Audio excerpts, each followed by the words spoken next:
नमस्कार। मेरा अगला युद्ध और बाज़ार का एपिसोड। आज जो डर था वो हो गया। मार्केट आज प्रेशर पे आ गया और पूरे Nifty, large cap, mid cap, small cap, micro cap सब नेगेटिव में थे। ज़्यादा नेगेटिव नहीं था। निफ्टी का 1% से कम 0.8% था और माइक्रो कैप का खाली 0.25% नेगेटिव था। मगर ख़ास चीज़ क्या है कि आज जो एडवांस डिक्लाइन रेशो में बात कर रहा था कि 2:1 एडवांसेस के फेवर में, क्योंकि रिटेल जम के खरीदारी कर रही थी, वो आज रिवर्स हो गया। आज 1000 स्टॉक्स बढ़े मगर ऑलमोस्ट 2000 स्टॉक्स गिरे आज, राइट। तो एडवांस डिक्लेयर रेशो रिवर्स हो गया, यानी आज ब्रॉड मार्केट में सेलिंग देखा आपने रिटेल की ओर से होगा। बिकॉज फ्लोज को अगर देखें तो एफआईएस ने आज बहुत बिकवाली की। पिछले 2 3 4 दिनों में देखिए थोड़ी 900 पॉजिटिव, 900 नेगेटिव, ऐसे 1000 के आसपास चल रहा था। आज 3500 करोड़ एफआईएस ने बेचा। क्यों, मैं उस पर आता हूँ। बट डीआईएस ने खरीदा आज, मगर खाली 900 करोड़। सो उतना ज़्यादा नहीं खरीदा क्योंकि वो अभी भी अर्निंग सीजन के स्टडी का इंतज़ार कर रहे हैं। और तो आज एफआईएस का इतना नेगेटिव क्यों था, जिसका असर मार्केट पे दिखा।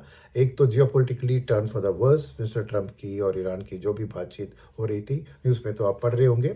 तो उसके कारण क्या हुआ, तेल 100 पार करके अभी देख रहा हूँ 105 के लेवल पे जूझ गया। तो नेचुरली उसका इम्पैक्ट इंडिया के ऊपर और भी ज़्यादा होता है। ये डर के कारण एफआईएस ने आज बिकवाली की। और अगर आप उनके एफएंडो के एक्शन भी देखें, उन्होंने देखा कि लॉन्ग शॉर्ट रेशियो जो कल मैंने बताया कि 28-72 था, यानी लॉन्ग 28, शॉर्ट 72।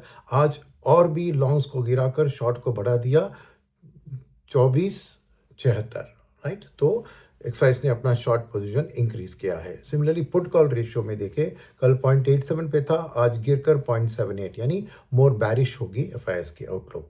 तो क्लियरली ये आज की एक्शन और कल के लिए भी एक तरह से प्रेडिक्शन नहीं कह सकता हूँ, मगर एक टेंडेंसी दिख रहा है कि बहुत शॉर्ट बिल्डअप हुआ है। सेकंड कारण क्या है कि जो मैंने बताया कि आज इन्फोसिस का रिजल्ट के बहुत इंतज़ार है, मगर इन रिजल्ट्स सुपरफिशियली देखे तो ठीक था, मगर जो उम्मीदें थी मार्केट की उस हिसाब से बहुत ख़राब था। और ए के बारे में उन्होंने कुछ ठीक ठाक बताया नहीं, तो जो भी उनकी ग्रोथ है वो मार्केट को संतुष्ट नहीं था, इसलिए आज आईटी में बिकवाली हुई।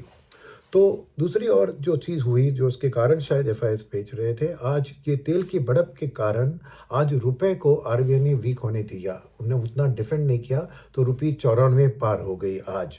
तो 94 पार हो गई तो लॉन्ग टर्म में भी आउटलुक, क्योंकि आरबीआई के बहुत से एडमिनिस्ट्रेटिव दबाव के कारण ही 92 के वो लेवल पर रख रहे थे, तो आज उसको छोड़ दिया तो 94 पर गई। तो फ्यूचर्स कभी एक साल का फ्यूचर देखिए तो 97.39 दिख रहा है, प्रीमियम को ऐड करें तो एक वीकनिंग रूपी में नॉर्मली आईटी को बेनिफिट आना चाहिए, मगर आज नहीं मिला क्योंकि ओवरऑल मार्केट संतुष्ट नहीं है। इनकी जो गाइडेंस दे रहे हैं, इनकी परफॉर्मेंस जो है और एआई के बारे में ये जो बात कर रहे हैं, सब मार्केट संतुष्ट नहीं, इसलिए आईटी को आज का बेनिफिट नहीं मिला। मगर बेनिफिट मिला कौन से सेक्टर को, जो दूसरी एक्सपोर्ट ओरिएंटेड सेक्टर है, वो है फार्मा। फार्मा करीबन 2.5% के करीब आज ऊपर थी इसी चीज़ के कारण।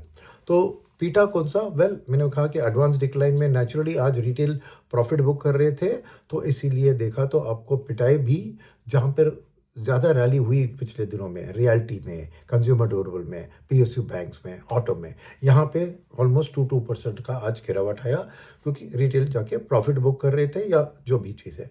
तो इसलिए जो बात मैं कल कह रहा था आपको कि रिटेल का भी लमसम देने का वक्त नहीं है, वो सही निकला आज।